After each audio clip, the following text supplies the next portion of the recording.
Good morning, Senator. Good morning. Good morning. I'm very happy to be in your talk show. Thank you very much. Good to have you here. Colombia Politics, as I was explaining to you, is a project that we have to explain what's really happening in Colombia to the outside world, to go beyond the stereotypes. I think the outside world knows probably very little about Colombia beyond, the FARC guerrillas, beyond narco traffickers, and we want to try and change that. And as you're one of the senators most visible here in Colombia that has a good connection with a lot of people, and because you're proposing a very interesting reform of the political system here, we wanted to speak a bit about that and about some of your reforms. So thanks very much for your time this morning. As I said, I'm very glad to be here, and I hope that this will be interesting for your audience. Sure it will. If we could start with just a global idea, if you like, your general views on Colombian politics, the Colombian democracy. How do you see it? How would you characterize Colombia? Technically, it's called a neo-patrimonial regime, which means that it's the relation between center and periphery is based on fundamentally patron-client relationships, and at the regional level by the capture of the state by politicians or different actors that use that pieces of the state to profit for themselves and to extract rents from the state. That becomes a governance system that really becomes absolutely a central obstacle for the future of the development of Colombia, and for problems like rural development, for problems of political participation, for problems of narco trafficking, or now the informal mining or illegal mining, because the essential ingredient is illegality.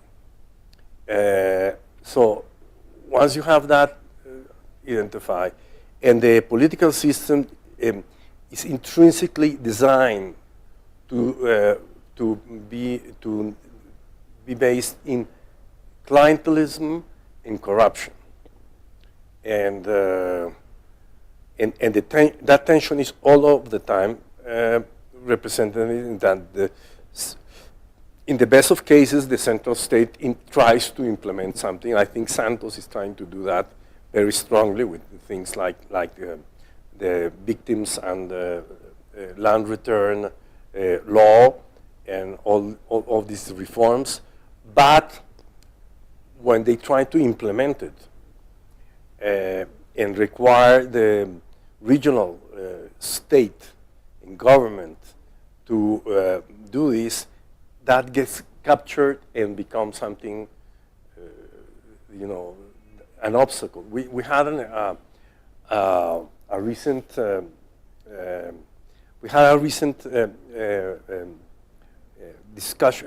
session of political control in my commission, which covers the subject of education, and we were covering the notion of high school graduation, that it's a very fundamental problem for the development of the countryside. And what we found, coverage of high school in the rural area is less than 48%. And we're talking about rural development. So this is a big obstacle. And so we try to discuss that with the secretary, the Secretarías de Educación, which is the part of departmental government that takes care of education. We choose 3 or 4 of them, And we found one of them that was the most, one of the more susceptible to some kind of action of the state.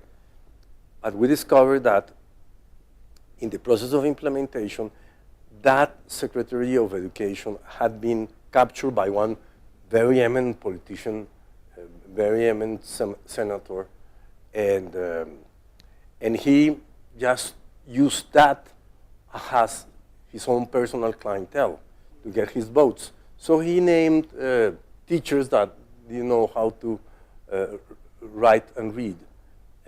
So that's, I mean, it's grotesque, because you're talking about this central problem of Colombia. It's captured, and you can, and the state could try to do things, but it won't be able to do it because, and this member of parliament and his party are part of the government coalition, and the government coalition has a floor in the presidential palace that takes care of this business.